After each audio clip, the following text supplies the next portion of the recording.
Hello everybody, I'm SJM. Welcome back to the second video of my beginner series for Dungeon Stalkers. Today we'll run through a dungeon and just go through general survival tips and navigation, just the general basic stuff to help you survive and extract from the dungeon to help you, increase your wealth, get yourself crafting materials so that you can advance your character in the game. So when you go to start, it'll say there's a certain number of items in my bags. Do you want to enter? Usually you'll want to cancel and go back to your loadout and check out, hey, what did I miss? I'm not missing anything because I do suggest that we bring in one spare piece of armor. You can see this has a durability on it. Dungeon Stalkers has a mechanic where damage done to you gets first subtracted from your durability on your armor and doesn't do any damage to your health. This is regular physical damage, as far as I know. Dots can go through that, but as far as regular damage, most of it will go into your armor first, and then once your armor breaks, then it will start damaging your health directly. So I always take in an extra piece of armor, just so that if you have a quiet moment, it takes like 10 seconds to change your armor, so you can't do this all willy-nilly. But you can regain, all of your armor in the case that, something went bad and you broke your armor, and you can get yourself more protection. I also bring a couple of keys, one or two, because can't rely on always finding a key. And there are locked chests in there, although they aren't anything special. Just because a chest is locked doesn't mean it has better loot necessarily. So do with that information what you will. So we'll go back, we'll start this dungeon, and then small countdown, then we'll be put into a pre-lobby, where if you want, you can go hammer on a training dummy, kind of see where your damage is at. You can they also swing back, so you can practice your moving in and out of range as well. But this dungeon pre-lobby has a 3-minute limit, and then it waits for adventurers up to 18 at a time, and then once it's ready, either the timer runs out or the lobby fills, you'll go into the dungeon. This is exactly the same as the other dungeon extraction games out there, like Dark and Darker or Dungeonborn. If you've played those already, you probably don't need any of this. But this is where we're going to get interesting. So we're going to start in here. There is a map, a full map, so you just push M and you can see here. The maps in this one are quite tight and not a lot of big rooms.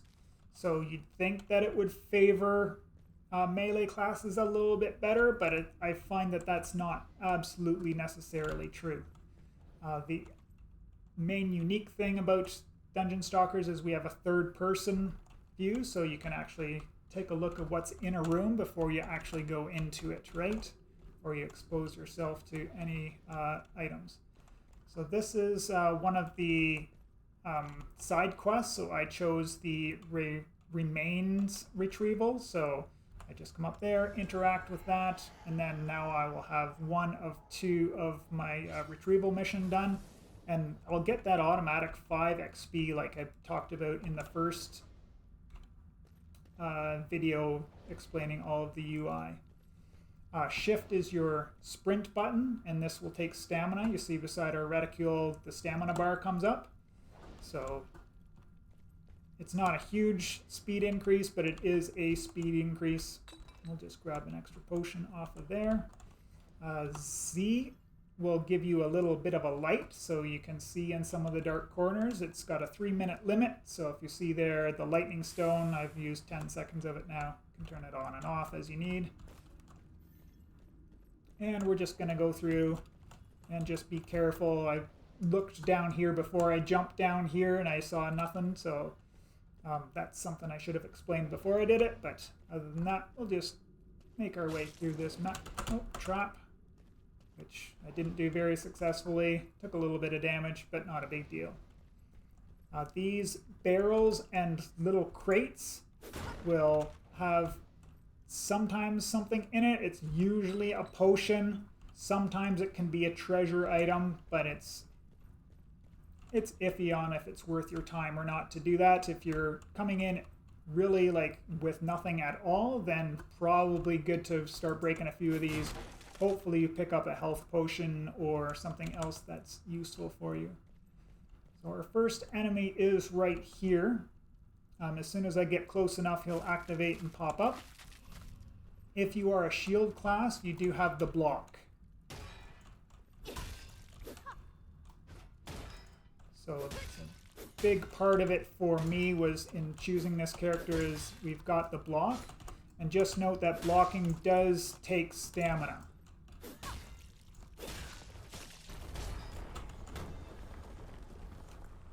And I used a special ability there to counter strike.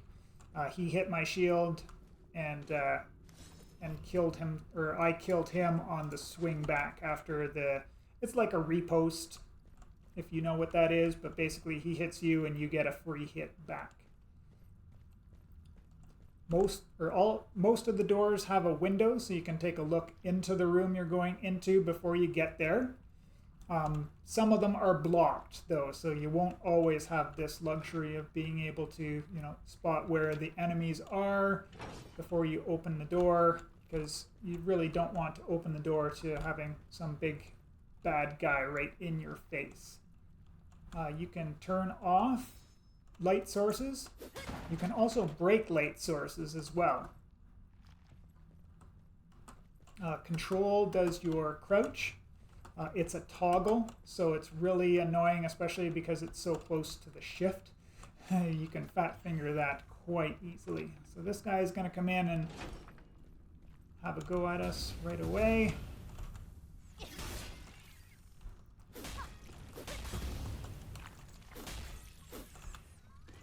And that's the next enemy down. And I do just pick up everything and sort it out later if I want more valuable items, but not a big deal. Here's a chest. There's no chains around it, so it's unlocked. But if it was locked, just underneath where it says open there would be an icon indicating that it's locked. This just has a freeze bomb in it, and I can't use a bow by this symbol there. I'm not even going to grab these for now because I know it'll just clog my inventory for later, but as a beginner, I would just be grabbing everything in case you happen to run across an extraction.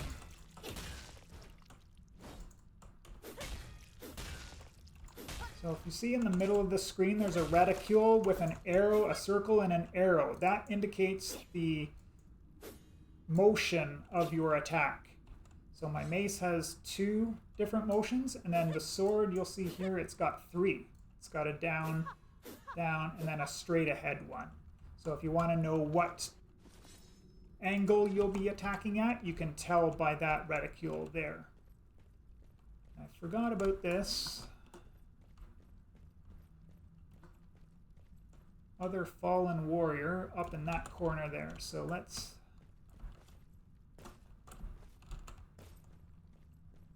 Is he up or is he down? I don't see him on the ground over there, so I'm just going to go this way around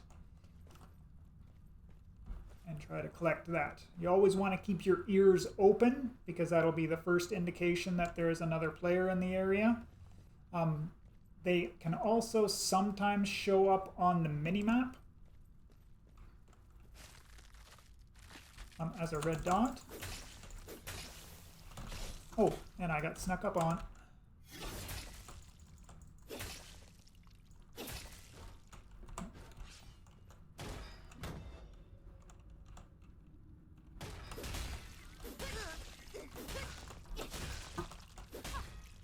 Take some damage here. I just want to get the damage output on those guys.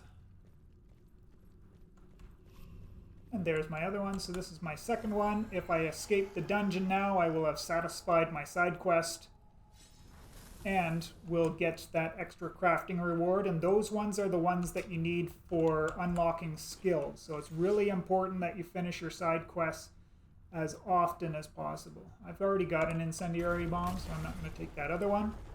But we've just come across one of the most debilitating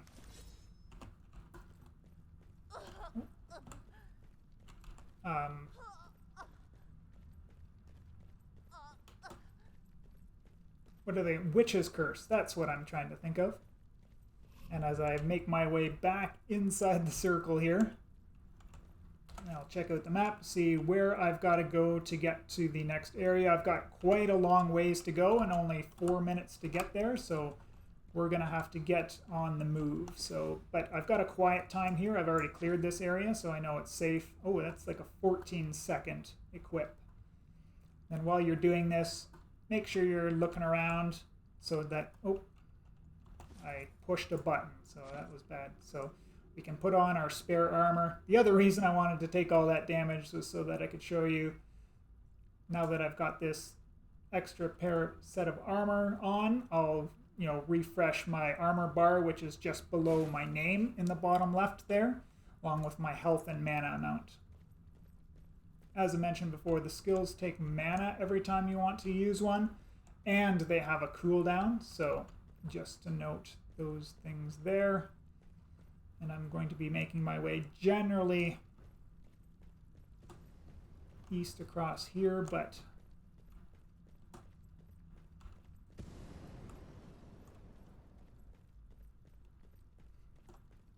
I do need to get this move on. There is no reward for doing extra side quests, so once I've got the 2 there... Oh, here we go. We got a player. Player interactions.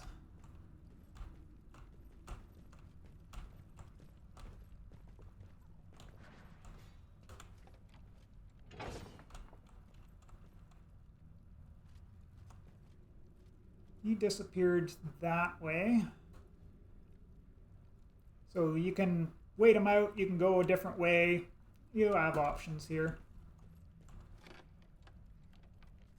I'm going to go take him on head on, and we'll see what happens.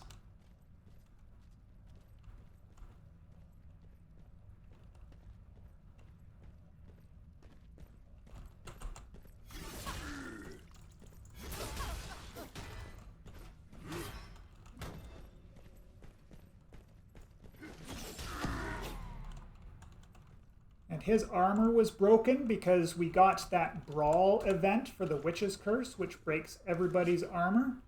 So that was kind of a freebie for me because I brought spare armor and he did not and was not lucky enough to find some.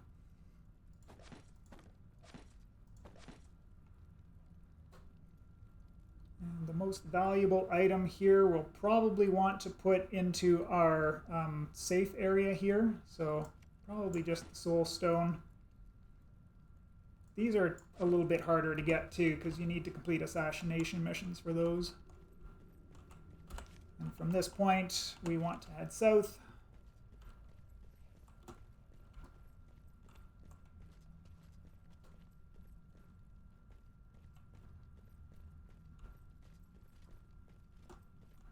And we're going to keep our eye out for extractions, which will appear as a blue portal.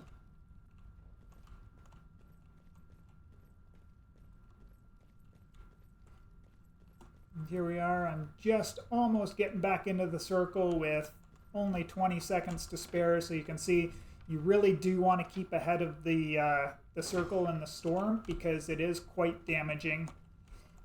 And it will follow the regular rules. It will damage your armor before your health.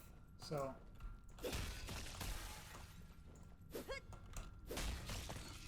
oh, I thought that second hit would have killed him.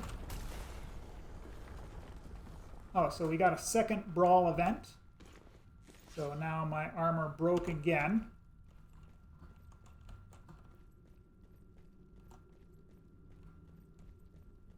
So now, unless we get really unlucky, we should be facing an unarmored opponent the next time around. This will be good if it's another melee class for us, but if it's a ranged class, that will not be good for us at all. So 3 escape portals have just opened up. Sometimes it's good while you've got this little bit of extra time, do a little bit of backtracking over the way you just came. If you have the time, because a portal may have appeared just behind you. So that's one little trick that I can offer there as well. Oh, geez. This little rat dropped down from the ceiling. I didn't see him and surprised me.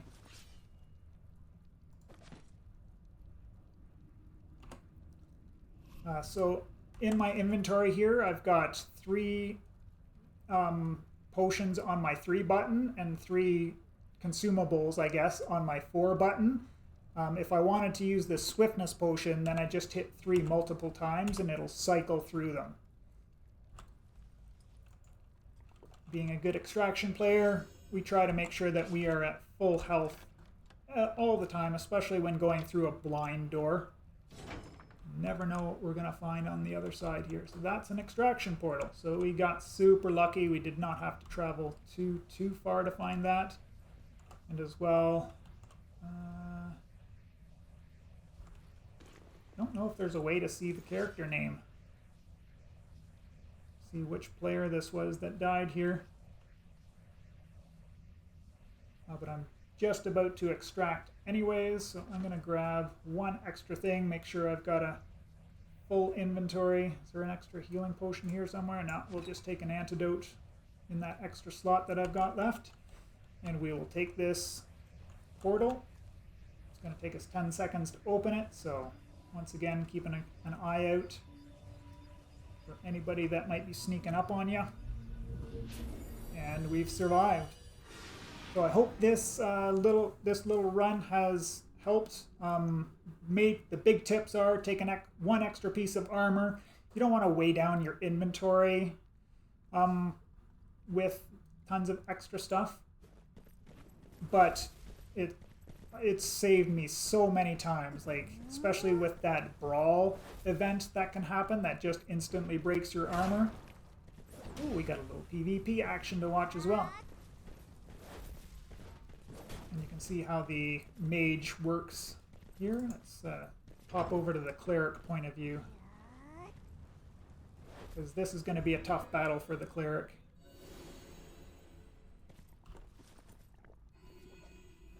Yeah, he had 3 pieces of armor total that he's broken in this dungeon already. So yeah, take an extra piece of armor in. Take a key if you have the availability to. It's not necessary, just I have so many that I don't mind if I lose it when I go in there. So and health potions. Make sure you bring 2 greater health potions or 3 lesser health potions. That'll help you quite a bit if you do happen to get hurt. So this poor priest is in the red zone, so he will probably... Oh, he got extra armor on. Oh, he was burning from fire. Never mind. Yes, turning off the light sources or breaking the light sources can also help you if you want to do some ratting or some landmining of people. Looks like that's what he wants to kind of lure the mage in here, because the mage, the way they work is their spells will be loaded and like hovering above their heads, so she would really stick out in this kind of environment. So this is actually a pretty good play by the priest character here.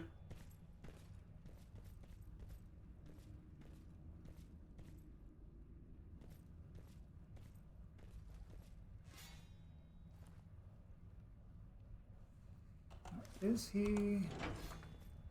I can't look at the map here. Looks like he's inside the circle. And that mage backed off, so looks like he's going to get out here too.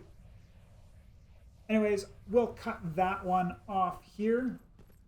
I hope you all enjoyed. Please note at this stage in the playtest, there is a bug where sometimes this screen won't come up if you're spectating after you've escaped.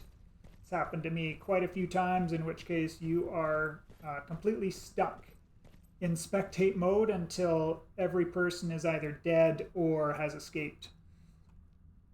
Anyways, that's it for this episode. I appreciate you all for checking it out, and we will see you in the next one.